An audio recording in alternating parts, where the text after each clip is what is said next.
A graphic novel, a TV show. Well, it's not TV, it's HBO. And will this thing succeed? And by how much, man? And some might cheer and some might scoff because it's Damon Lindelof. But either way, we're off to watch some Watchmen. Watching Watchmen, talking Watchmen, analyzing Watchmen, and maybe arguing over Watchmen.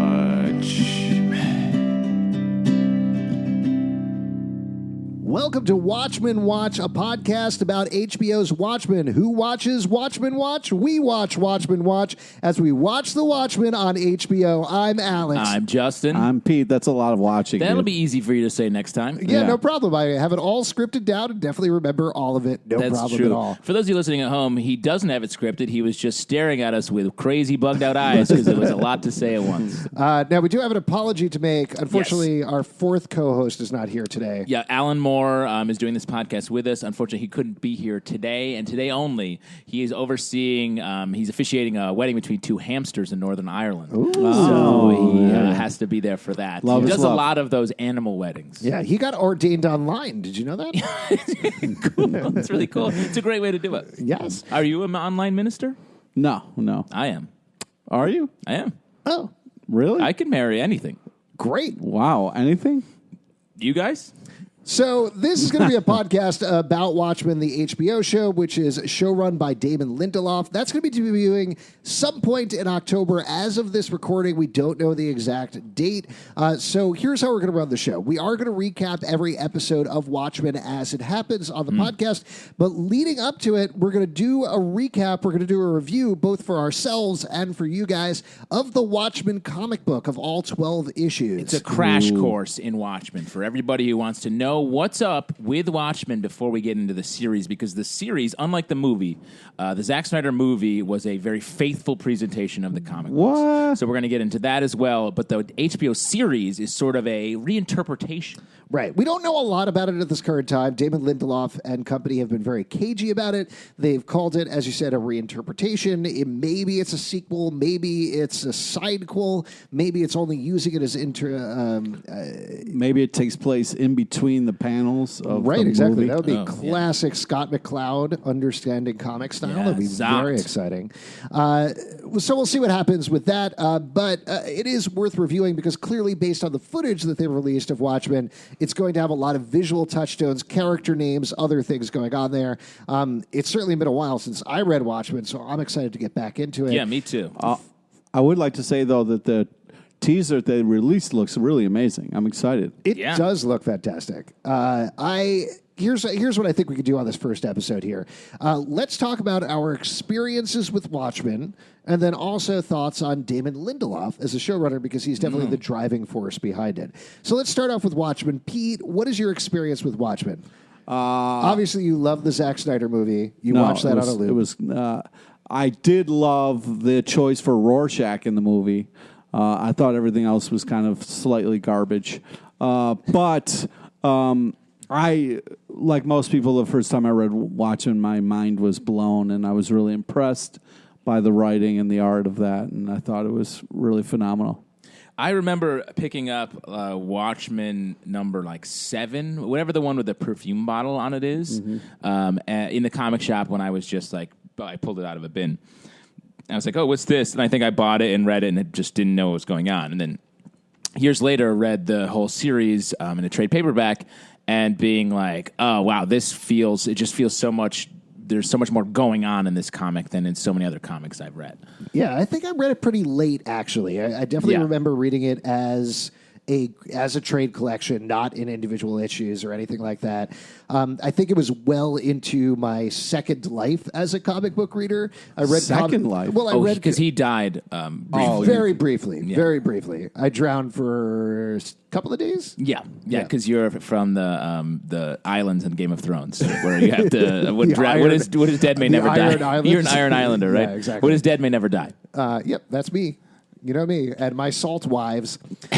Anyway, so I read comics as a kid, took a break for some of high school and college, and then to play football. Yeah, Quarterback hero. and then I had that injury. Yeah, I know. And then I picked up comic books again. And when that happened, I started reading a lot more trade collections, getting caught up on things that I should have read anyway. And Watchmen was one of those. And I thought, wow, this is great. This is a very good book. And from there, ended up reading a bunch of other Alan Moore books, kind of in a row, including Miracle Man and other things. So Swamp Thing. Yeah. On a tear. Yeah, you want an Alan Moore tear. I think what's important It's too bad that he's not here. You could tell that to him. No, I know. We I had was really so looking many forward great to questions for him. He's fun. Well, he'll be here next week. Yeah, he made a real promise to us.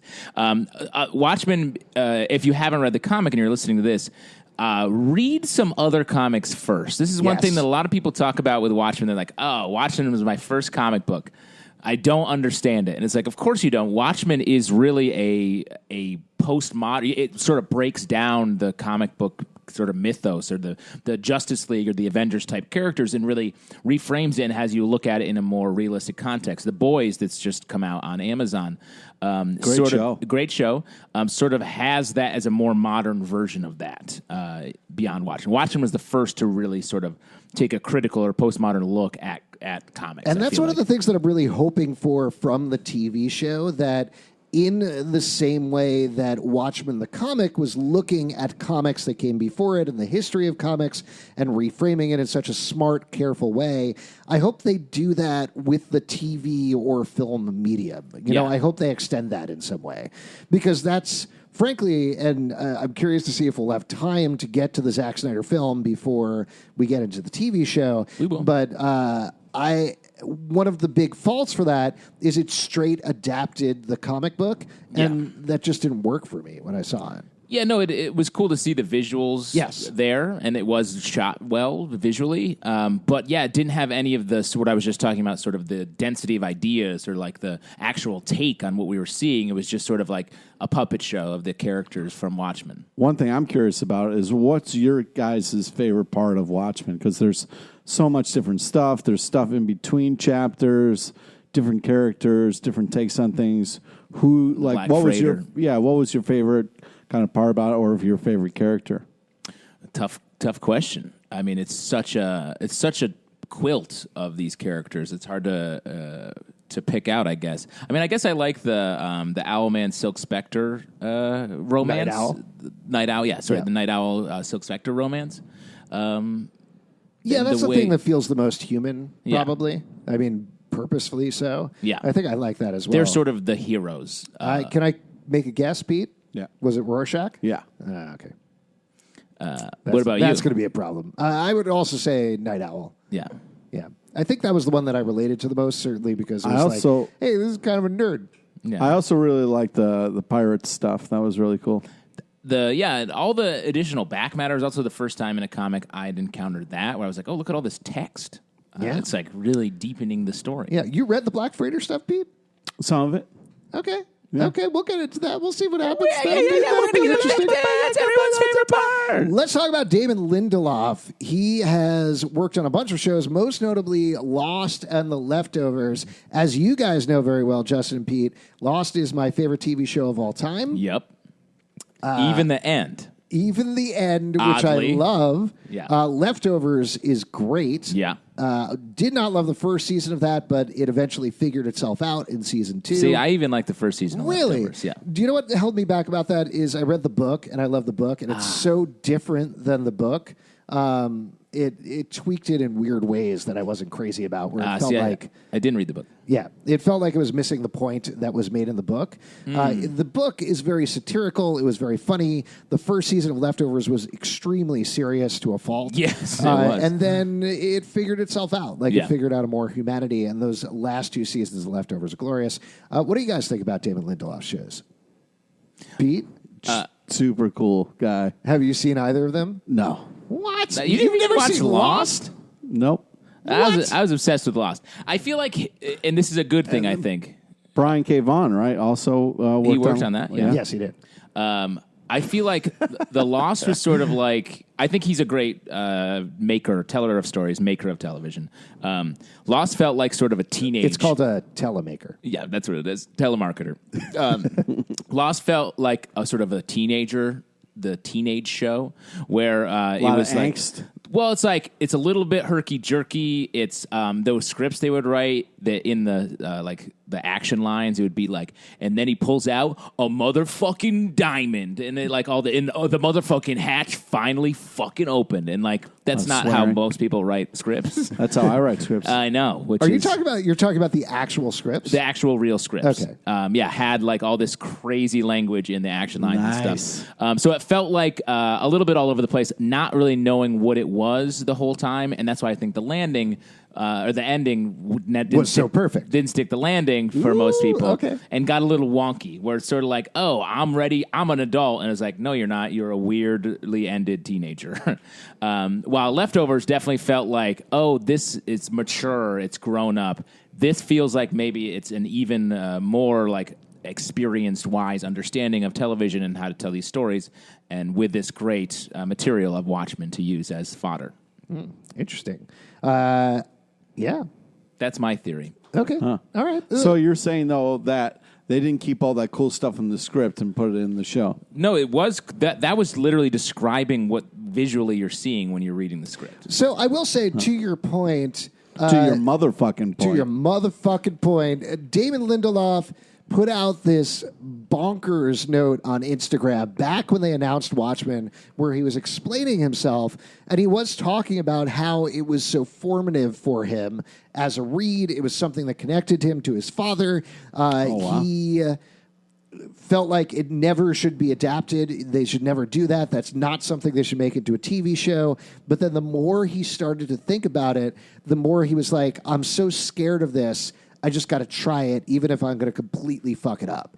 And everything that I've heard about it, from the casting to what they've done behind the scenes with the writing and directing staff, they've been so careful and cognizant of what Watchmen means, while still knowing it is 2019. We're doing this TV show in 2019. What does it mean that we are doing it now? Yeah. And that comes down to one of the things that I think is frankly excellent. And this is why I think it's interesting, and it's going to be interesting for you to watch, given that, Pete, your Rorschach is your favorite character, is Damon Lindelof at the Television Critics Association tour, which is something that happens twice a year out in California, gave an interview, and he talked about there is a gang of Rorschachs in here, and he was like, oh, yeah, they're the alt-right. Aww. Like straight up, like he didn't bounce Rorschach around it. He wasn't like, they're a metaphor for the alt right. It was like, no, they're an alt right. Well, I mean, we're gonna get into this in our next couple podcasts, but rereading the first issue, I was like, oh yeah.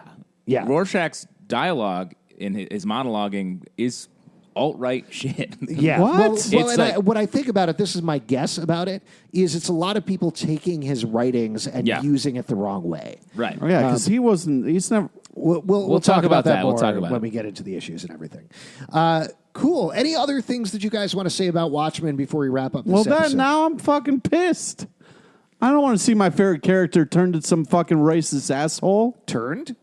Yeah. Turned. Interesting. Let's definitely talk about that in the future. I'm excited. I'm excited to reread Watchmen and get into that whole thing. Even excited to watch the movie. Yeah, absolutely. So we're going to do all of that on individual episodes as they roll out. And then, of course, once the show starts, we're really going to get into that as well. Yeah. So very excited to see what that's all about.